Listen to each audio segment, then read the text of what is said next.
很快，益州王就到了宫门口，武器全都被卸下之后，才进宫见了皇上。虽然不甘愿，但还是对着皇上行了跪拜大礼。臣弟参见皇上。起来吧。谢皇上。皇上，不知臣弟能否见一下母妃身边伺候她的宫人和太医？准了。公宝，带益州王去寿康宫。是陛下。益州王，请跟奴才走吧。益州王又向皇上行了一礼之后，才跟着退出了勤政殿。皇上一直当益州王是自己的对手，两人从前也闹得不愉快，所以见了面之后就只有干巴巴的几句话。来人啊，盯着点益州王的行动，还有城外的那些人，要是有什么异动，不要急着出手，朕这次要抓老三个现行。是，陛下。老三呀老三，这次你要是敢行动，朕就把你的爪子剁下来，你可不要让朕失望啊。益州王来到了寿康宫。嬷嬷，你说说我母妃离世前的情况，还有母妃病重，为什么没有传出消息来？王爷，不是老奴不想，是皇上把咱们宫里的眼线都清理出去了，老奴也没法子向外传递消息啊。全都清理出去，这怎么可能？就算他是皇上，也清洗不净。益州王从小在皇宫长大，后宫是最乱的，谁是谁的人真的隐藏得很深，怎么会轻易暴露？而且他的眼线中还有一批暗线，还从来没启用过呢。王爷，千真万确，那荣王妃有妖法，全都审出来了。荣王妃？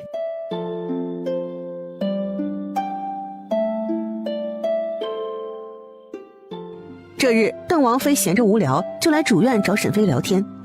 六弟妹，明日咱们就要去宫中吊唁了，你这肚子要是不舒服，一定要提前说呀。没事，我这几天都很好，肚子里的小家伙都很老实。哎呀，放心，我们王爷都交代了，明天啊，你跟在我身边，我教你啊，你就看我怎么做，你就跟着做就好了。好，多谢嫂嫂。翌日，王府众人穿戴好了之后，就进宫吊唁去了。众人到了宫中的时候，此时一些朝廷的外命妇已经到了，这一次就是皇后也出来了。沈妃见到皇后的时候还吓了一跳，她也是没想到皇后变化这么大，面容憔悴，老了不少。皇后和皇上都是30多岁，但是皇后此时看着要比皇上老了10岁不止。除了后宫的嫔妃，沈妃还见到了益州王的王妃。益州王妃容貌秀丽，看样子倒是和邓王妃的气质有些相似。参见皇后娘娘。荣王妃、单州王妃，都起来吧。皇后看到沈妃的大肚子，皱眉吩咐道：荣王妃一会儿在外殿就好，不要到内殿去。沈妃听到这个消息很高兴，她也不想过去看尸体呢。啊，是皇后娘娘。邓王妃听到沈妃有了皇后的恩典，也放心一些，在外殿要自由一些，没人注意的时候还可以偷会懒儿，不用一直站着。皇后这次会对沈妃友好，也是知道沈妃帮了她的忙，因为沈妃的功劳抓出了她身边的奸细。葬礼开始之后，沈妃跟着众人依葫芦画瓢照做，也是相安无事。等皇后等人进了内殿之后，沈妃就和众人分开了，她和一些低品级的外命妇在外殿。由于穿的都是素色的衣服，也不扎眼，外殿的空间会更宽敞，气味都淡一些。主要是这人多了，香味就杂乱了。沈妃现在鼻子灵敏得很，闻到那些味道真是受不了。再加上还有道人诵经超度，内殿里也是嗡嗡乱响。现在邓王妃因为要在内殿，所以还真没有办法守着沈妃，这就给了她可乘之机。她寻找到了一个角落，没有丫鬟嬷嬷在身边，其他官眷又不认识她，于是在她身体受不住的时候，就闪身到空间里去。在空间里坐在椅子上休息，也能看到外面的情景。众人都穿着白衣，一个个的都低着头，还真注意不到她。终于到了用膳的时候，沈妃从空间里闪身出来了。邓王妃寻了过来，见到沈妃状态还不错，也是很满意。六弟妹，你肚子没事吧？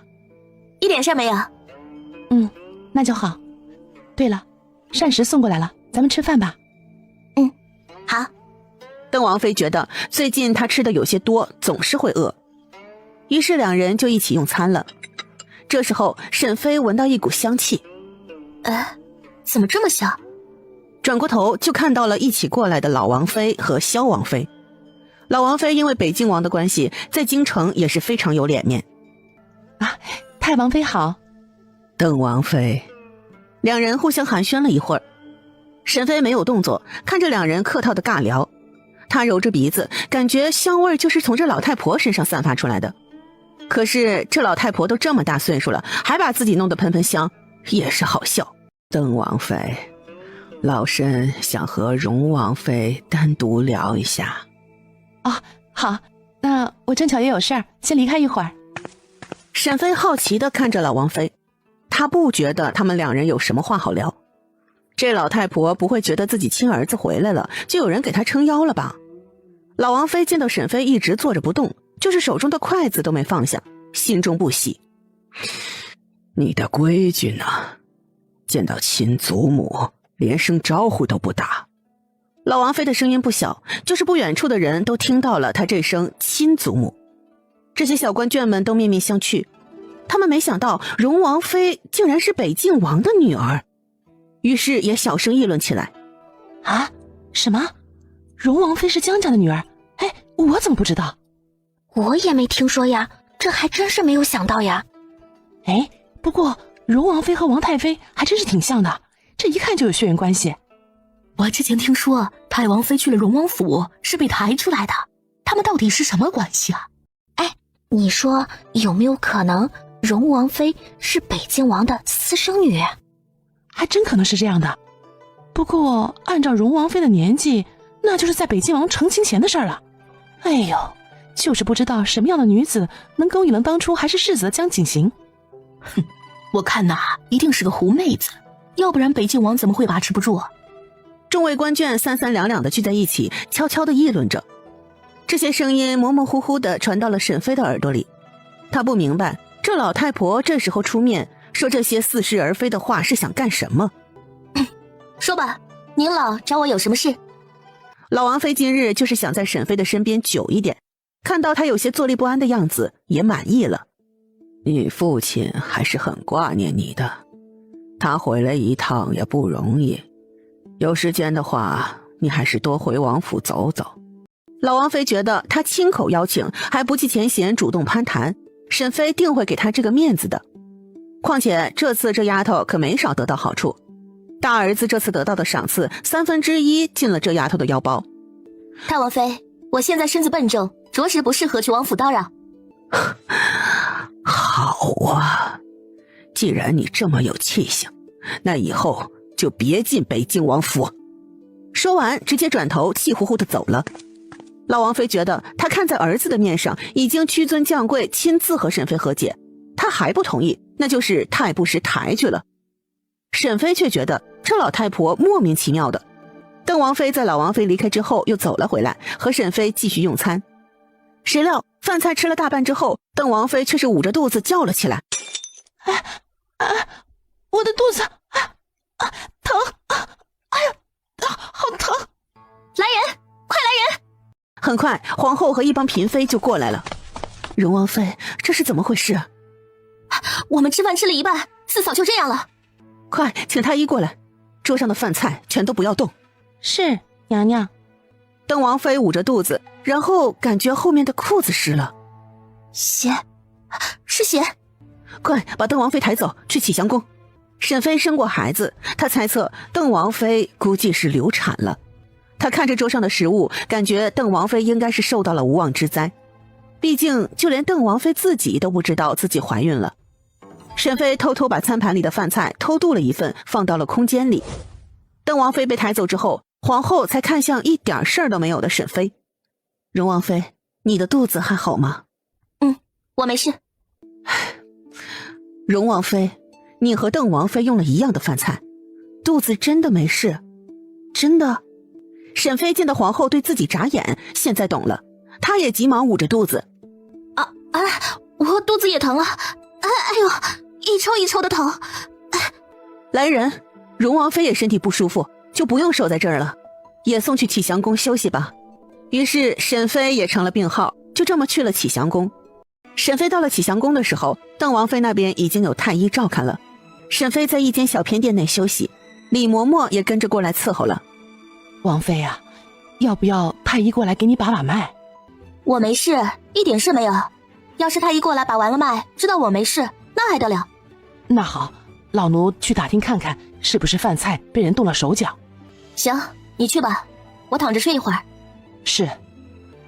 到了晚上的时候，沈飞才悠悠转醒，他能听到另一边的吵闹声。李嬷嬷，李嬷嬷听到沈飞的声音，急忙走了进来。王妃，你醒了？外面在吵什么？哎呀，王妃，太医也已经检查过了，你和邓王妃的饭菜里都被放了活血的红花，而且量还不轻，所以邓王妃不到1个月的孩子就这么没了。王妃，你真的一点不舒服的地方都没有吗？我没事。